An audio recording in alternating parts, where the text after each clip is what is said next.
SIT విచారణల పేరుతో రేవంత్ ప్రభుత్వం timepass రాజకీయాలు చేస్తోందని కేటీఆర్ మండిపడ్డారు. అలాగే కాసేపటి క్రితం జూబ్లీస్ పిఎస్లో సిట్ విచారణకు కేటీఆర్ హాజరయ్యారు. దీనికి సంబంధించిన పూర్తి సమాచారం మా ప్రతినిధి కిరణ్ అందిస్తారు. కిరణ్, అప్డేట్స్ ఏంటి కిరణ్? కాసేపటి క్రితమే బీఆర్ఎస్ వర్కింగ్ ప్రెసిడెంట్ కేటీఆర్ ఏదైతే జూబ్లీహిల్స్ పోలీస్ స్టేషన్లో సిట్ విచారణకు హాజరయ్యారు. ఫోన్ ట్యాపింగ్ కేసు అంశానికి సంబంధించినటువంటి అంశంలో నిన్న సిట్ నోటీసులు కూడా జారీ చేయడంతో ఖచ్చితంగా ఎన్నిసార్లు పిలిచినా వెళ్తాము, ఎన్నిసార్లు చేసినా వెళ్తామంటూ కూడా తాను చెప్పినటువంటి పరిస్థితులు అయితే మనకు కనిపిస్తూ ఉన్నాయి. ఈ నేపథ్యంలో ఫోన్ ట్యాపింగ్ అంశానికి సంబంధించినటువంటి అంశంలో కూడా బీఆర్ఎస్ నేతలు మండిపడుతున్నారు. మాజీ మంత్రి శ్రీనివాస్ గౌడ్ మనతో పట్టినారు. సార్, ఏంటి సార్ ఈ ఫోన్ ట్యాపింగ్ అంశం అనేది ఎందుకు 2 సంవత్సరాల నుంచి కొనసాగుతూ వస్తూ ఉంది? దాని మీద కనీసం ఒక ఆధారం ఇప్పటివరకు కూడా చూపెట్టలేదు, దాని మీద ఒక ఛార్జ్ షీట్ వేయలేదు. కనీసం హైకోర్టు, సుప్రీంకోర్టు కూడా దీని మీద ప్రశ్నించినటువంటి పరిస్థితి కనబడింది. వారికి ఆ కేసులను కూడా కొట్టివేసినటువంటి పరిస్థితి. ఎందుకు ఈ కేసును ఇంకా లాగుతూ వస్తుంది రాష్ట్ర ప్రభుత్వం? వీళ్ళకి ఏం లేదు కదా చెప్పుకోనికి, చేయడానికి కూడా ఏం లేదు, ఏదైనా పరిపాలన చేయడానికి కూడా ఏం లేదు. ఊర్లలో పోతే తరుముతున్నారు, మంత్రులు పోతే నిలదీస్తున్నారు, రైతులు లొల్లి పెడుతున్నారు. ఎలాంటి సింబల్ లేకపోతే కూడా బీఆర్ఎస్ బలపరిచిన సర్పంచులు ఫుల్ గెలిచిపోయినారు, 50%. ఇవాళ మళ్ళీ లోకల్ బాడీ ఎలక్షన్ ఉంది, వాళ్ళు 42% రిజర్వేషన్ ఇవ్వలేదు, రైతులకు కరెంటు లేదు, యూరియా పిండి లేదు, వాళ్ళు ఇస్తారని హామీలు ఏవి లేవు. మహిళలు కూడా కోపంగా ఉన్నారు, చీపిరి కట్టలు పట్టుకొని రెడీ ఉన్నారు తరమాలని చెప్పని. ఇప్పుడు అంతలో కోమటిరెడ్డి గారు అంశం వచ్చింది, ఆయన చచ్చిపోతానే వరకు వచ్చిండు. నిజంగా చచ్చిన పరిచయం రాబాయ్ అని అనుకున్నారు. ఐఏఎస్ అధికారులను లాగినరు, వీళ్ళకు జర్నలిస్టులను లాగినరు, మళ్ళీ బట్టి గారి మీద దొబ్బిండ్రు, ఆయన గురువు ఉన్నారు. ఎమ్మెల్యేలు కోట్ల కేసు చేసిండ్రు, హైకోర్టు పోతున్నారు. డిపార్ట్మెంట్ మీద, గవర్నమెంట్ మీద నమ్మకం లేక వాళ్ళే కోర్టులు ఆశ్రయించే పరిస్థితి వస్తుంది. మొత్తం ఎక్కడ చూసినా ఒక మంత్రి ఏమంటాడు, మేము రేపు అధికారం వస్తామో రామో, ఉంటామో ఉండమో అని చెప్తా. అంటే వాళ్ళకి అర్థమయ్యి వాళ్ళు మేము రామని చెప్తారు డైరెక్ట్గా. మంత్రి, క్యాబినెట్ మంత్రి మేము రేపు అధికారంలో రామని చెప్పిన తర్వాత ఇంకా 3 ఏళ్ళలో ఎట్లా పీక తినాలనే ప్లాన్లో ఉన్నారు వాళ్ళు. తెలంగాణను కుక్కలు చింపిన ఇస్తరాకులాగా చేయాలని చెప్పి వాళ్ళు అనుకుంటున్నారు. ఈ ఊగే ఓ రోజు కేటీఆర్ గారు 2 టైప్ చేస్తే ప్రజలందరూ దీని మీద ఆలోచన చేస్తారు, ఇవి మర్చిపోతారు అనుకుంటారు అంతే. ఇలా మున్సిపల్ ఎలక్షన్లో డైవర్ట్ చేయడానికి ఎవడు అడగకుండా, ఇంకా ఇవన్నీ జనం ఎవడు అడుచుకోడు. నువ్వు 2 నెలల తర్వాత ఏం విచారణ చేస్తాడు ఇది?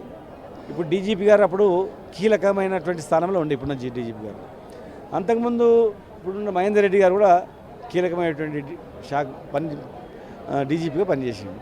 ఇప్పుడున్న డీజీపీ గారు ఆ పోలీస్ మాన్యువల్ను ప్రమాణం చేసి చెప్పానండి, ఇప్పుడు ట్యాపింగ్ చేస్తలేమో, ముఖ్యమంత్రి గారికి ఏ సమాచారం అందిస్తలేమని. ప్రధానమంత్రి గవర్నమెంట్ ఆఫ్ ఇండియా చెప్పానండి, వాళ్ళ ఒక డిపార్ట్మెంట్ నిఘా వ్యవస్థ ఉంటుంది, అని మీరు ట్యాపింగ్ అని కొత్త దానికి అర్థాలు పెడుతుంది. డిపార్ట్మెంట్ చేసే పని డిపార్ట్మెంట్ చేస్తుండొచ్చు, దానికి రాజకీయ వ్యవస్థకు సంబంధం ఉండదు. అర్థమైందా? దాన్ని ఏదో పెద్ద భూతార్థంలో పెట్టి ఏమో జరిగిపోయిందని చెప్పి, అరే భయ్ మీరు చేయాల్సింది కరెంటు, ఇండస్ట్రీసు, మహిళలకు 4000 పెన్షను, రైతులకు రైతు బంధు, కరెంటు, ఇండస్ట్రీ తీసుకురావండి.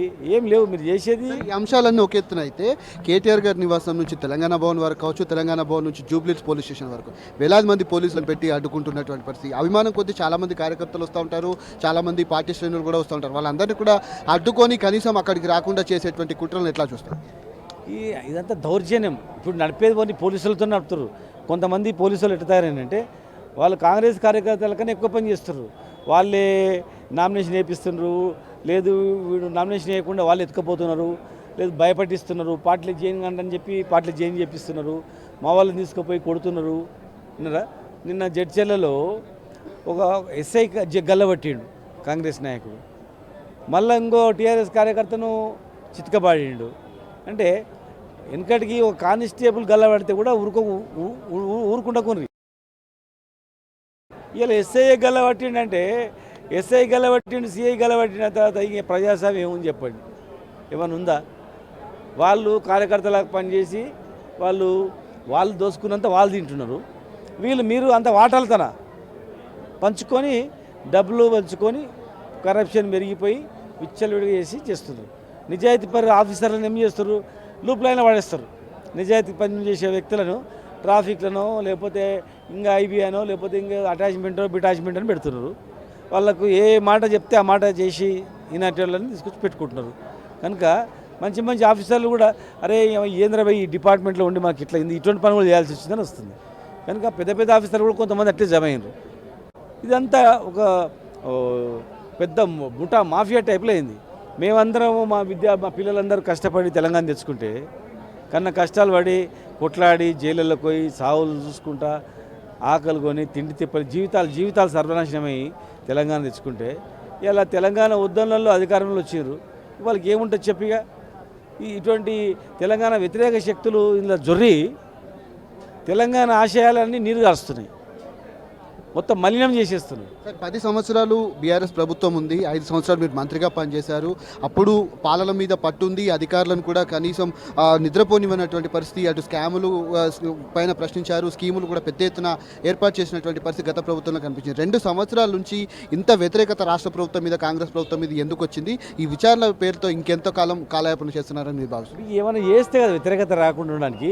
ఇప్పుడు 2 లక్షల ఉద్యోగాలు అన్నారు, మరి అశోక్ నగర్ పోయి మంత్రిని పోయి మాట్లాడరమ్మను, ఉస్మానియా యూనివర్సిటీ పోయి జర్సేపు కూర్చొని ఛాయ్ తాగరమ్మను, విద్యార్థులకు 2 లక్షలని సున్న పెడితివి, రైతుల నోట్లే మన్ను వస్తుంది, చేన్లు ఎండిపోవట్టే, కరెంట్ లేకవా, మొత్తం పంట సరిగా వండుతలేదు, దిగుబడి వస్తలేదు, ఎందుకంటే కరెక్ట్ యూరియా పిండి కూడా దొరకలేదు. రైతులు బతుకుతేనే మేము బతుకుతాము, రైతులు నాశనమైంది, విద్యార్థుల జీవితాలు పోయినాయి. హాస్టల్లో చదువుకుందామంటే చచ్చిపోతున్నారు, హాస్టల్లో పిల్లలు చచ్చిపోతున్నారు, బయటికి వెళ్దామంటే అభద్రత ఉంది, మహిళలకు రక్షణ లేదు, చిన్న పిల్లలు నొలుకుపోయి హైదరాబాద్లోనే కిడ్నాప్ చేస్తూ ఉన్నారు. ఎవడైనా పెట్టుబడి పెట్టడానికి వచ్చే నాథుడే లేడు. అంతా రిజర్వేషన్ లేవు, సామాజిక న్యాయం లేదు, అరాచకమైన శక్తులు గుమిగూడినాయి. అరాచక శక్తులు ఈ రాష్ట్రాన్ని పరిపాలిస్తున్నాయి. అరాచక శక్తుల మూట ఏర్పడేమైందంటే తెలంగాణను నాశనం చేస్తున్నాయి, తెలంగాణలో ప్రశ్నించే గొంతును పిసికేస్తున్నాయి. ఈరోజు కాంగ్రెస్ బీజేపీ ఏం చేస్తున్నాయంటే ఇంకా బీఆర్ఎస్ను ఎదుర్కొనే శక్తి ఇంకా మనకు లేదురా బాబు. వాళ్ళు ఇట్లా సైలెంట్ చేసిన సర్పంచులు 40% గెలిచిరి. రేపు సింబల్ వచ్చిందంటే మనం పుట్టుగతులు ఉండవు. ప్రయత్నం చేద్దాం, దాన్ని తుడిచిపెట్టడానికి ప్రయత్నం చేద్దాం అనుకుంటాం. కానీ ఇంకా గేర్లు బిగ్గర్ అవుతున్నాయి, ఇంకా కసి పెంచుకుంటారు మా కార్యకర్తలు.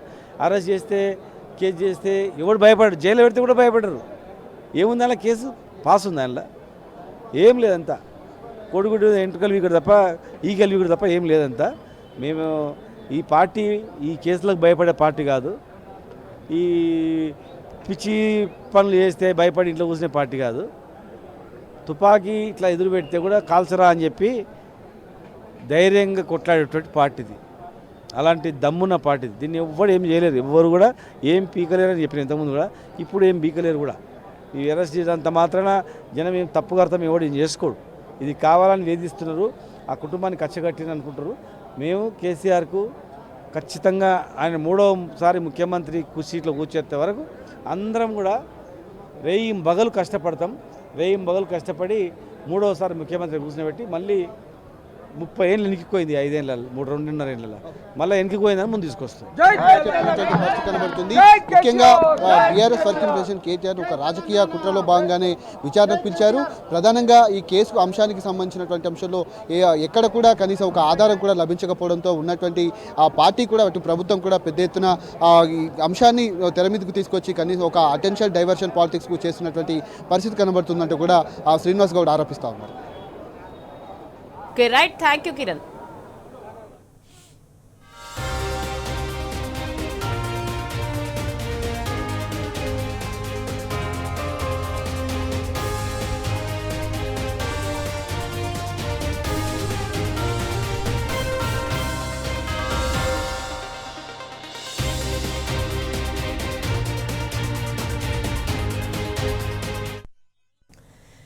సింగరేణిలో బొగ్గు బ్లాక్ కుంభకోణాన్ని బీఆర్ఎస్ బయటపెట్టడంతో రేవంత్ మరో కుట్రకు తెరలేపాడు. తలాతో కలిని ఫోన్ ట్యాపింగ్ కేసులో బీఆర్ఎస్ వర్కింగ్ ప్రెసిడెంట్ కేటీఆర్ కు సిట్ నోటీసులు పంపించాడు రేవంత్. మొన్నని హరీష్ రావు 7.5 గంటల పాటు విచారించిన సిట్ ఏం సాధించిందో దేవుడికే తెలియాలి. బొగ్గు కుంభకోణంపై కేటీఆర్ కు నిప్పులు కురిపించడంతో మళ్లీ రేవంత్ సర్కార్ డ్రామా షురూ చేసింది. నైనీ బొగ్గు టెండర్లు రద్దు కావడంతో రేవంత్ లో ఫ్రస్ట్రేషన్ అమాంతం పెరిగిపోయింది. బామ్మర్ది అవినీతి బండారం బట్టబయలు కావడంతో రేవంత్ ఆగమాగమైపోతున్నాడు. తన ముద్దుల బామ్మర్ది సృజన్ రెడ్డి కాంట్రాక్ట్ రద్దు అయినందుకే రేవంత్ కక్షపూరిత కుట్రలు రచించాడు. పక్క అక్కస్తూనే బీఆర్ఎస్ నేతలపైకి సిట్ ను ఉసిగొల్పుతున్నాడు. ఆగా మేఘాల మీద సిట్ తో నోటీసులు తయారు చేయించి పంపాడు రేవంత్. అందులో అనుమానమే లేదు. మొన్న పంచాయతీ ఎన్నికల్లో జనం కాంగ్రెస్ పార్టీని ఈడ్చికొట్టడంతో రేవంత్ కుతంత్రాలన్నీ చేస్తున్నాడు. రాబోయే మున్సిపల్ ఎన్నికల్లో ఓటమి భయంతోనే మళ్లీ వేధింపు కుట్రలు మొదలుపెట్టాడు. కేటీఆర్, హరీష్ రావును కట్టడి చేయడానికే అడ్డమైన డైవర్షన్ డ్రామాలని చేస్తున్నాడు రేవంత్.